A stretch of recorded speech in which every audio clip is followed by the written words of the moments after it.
Hi everyone, it's Jackie. We're back for part 6 of this altered bag tutorial. First of all, I just want to show you how I finished up the first 2 tags. This was the napkin decoupage.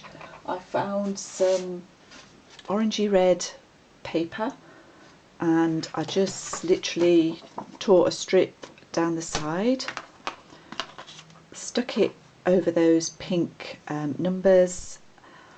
Then I felt as if there was too much orange on there and no blue, so I've cut a little bit of old vintage lace, glued the edges with Fabri-Tac and stuck it down there, and just to introduce a little bit of blue I've picked out some tea cards to pop in there.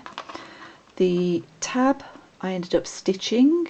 I think that adds a nice little detail, and you can see that I've put a charm on a ball pin for that. This is the other one, and the sharp-eyed amongst you will realise that it's changed from this one.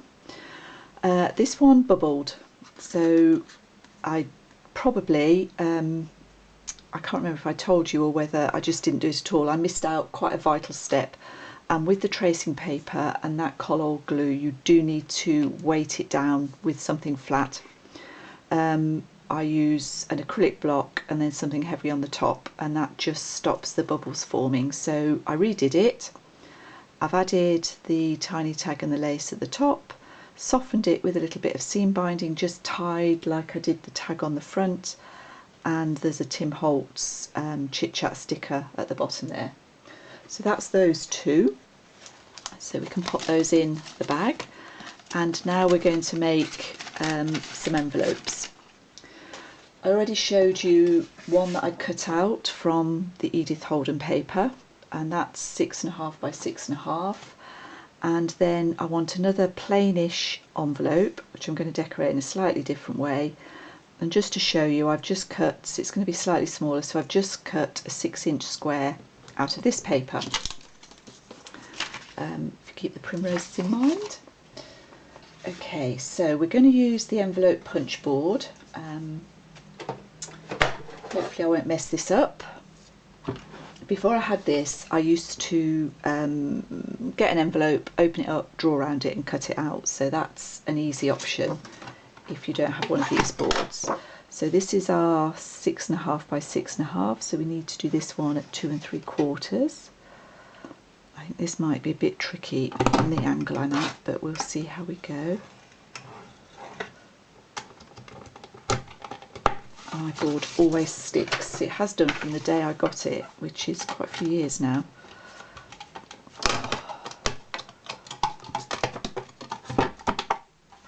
So I should have taken it back really, but never mind.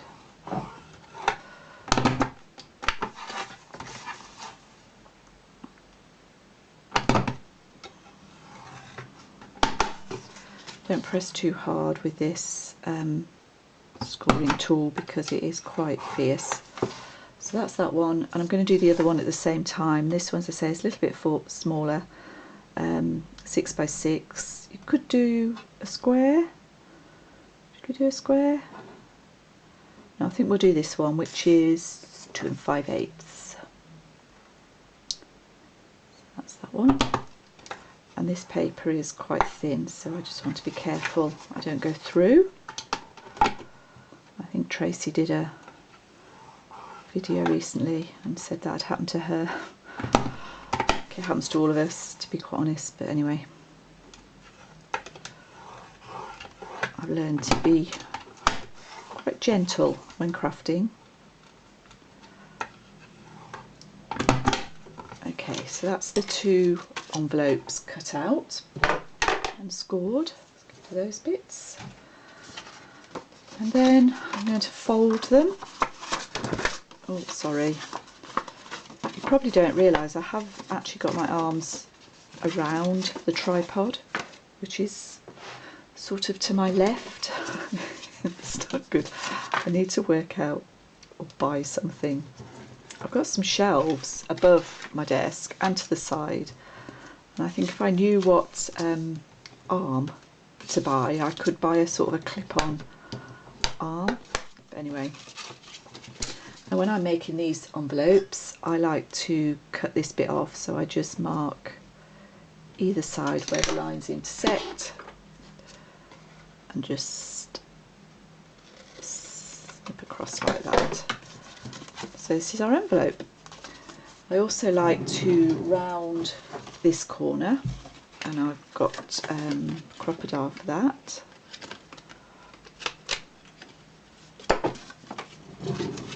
I think it's called, it's the same, it's We Are Memory. I think it's called a corner chomper, and I've used the 1/2 inch for envelopes. And then we have to get inking, because these definitely look better inked, so I just kind of whiz round on both sides first of all.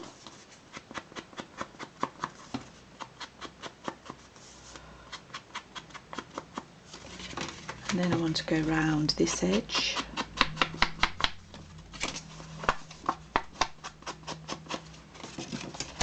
And the inside edge. And then I want to do this line, and this line. So you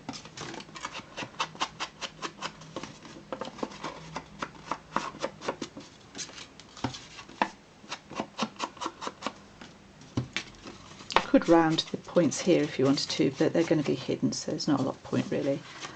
And I'm actually going to glue mine shut. Sometimes, if you were leaving this open, you can put journaling card or paper on the inside. You can do a little booklet, like if you look at Tracy Fox's channel, you'll see on one of her videos she made a little envelope booklet which was really cute.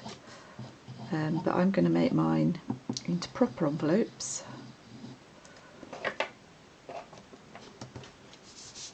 Just glue that down like so. And then this is the image that I prepared that I showed you earlier. So cut this down to about 2 1/4 by 3 1/4 approximately. Mounted it on some ivory card, inked the edges, and that's going to sit on there like that. And I'm actually going to use the Fabri-Tac for this, because I can go over these stitches. It's running out. Bear with me. Come on, glue. There we go. As you get towards the bottom of this glue, it does tend to get a bit gloopy. I think you can thin it down with some acetate, not acetate, acetone, you know, nail polish remover stuff. So I might try that.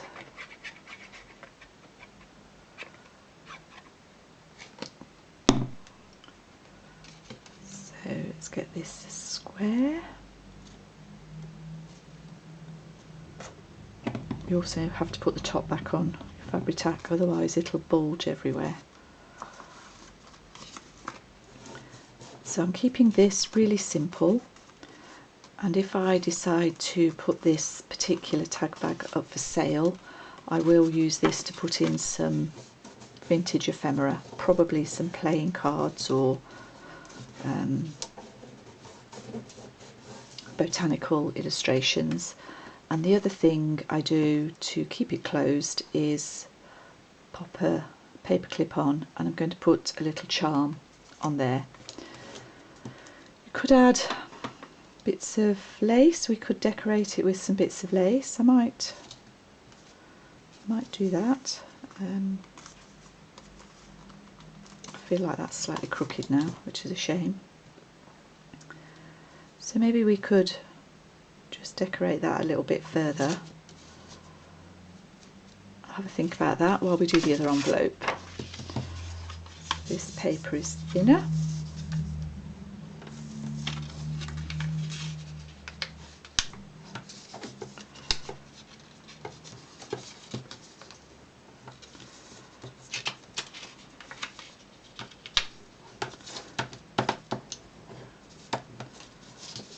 Okay.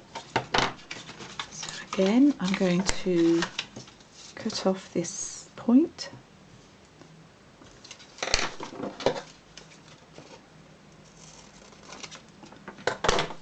the other one. To round this corner with the 1/2 inch. And then I'm going to ink. This walnut stain is a little bit juicy, so I'm just getting a few more smudges than I'd normally get.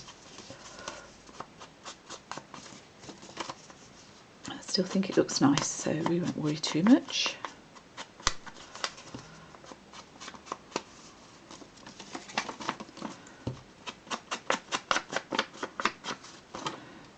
Again, I'm going to make this into a proper envelope. I'm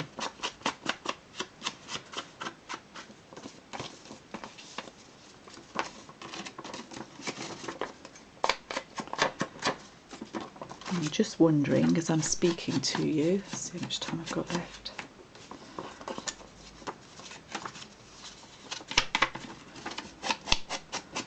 I think I might run out of time, so my apologies ahead if this breaks off abruptly. I will come back and finish it off, even with everything prepared.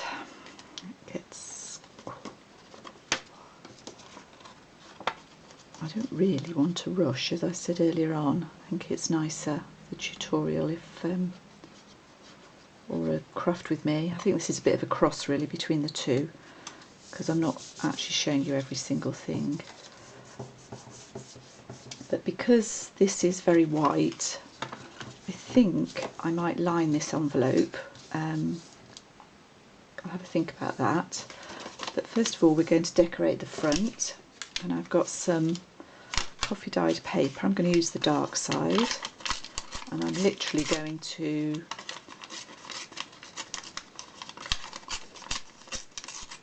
tear a rectangle like that. I'm going to ink around the edges.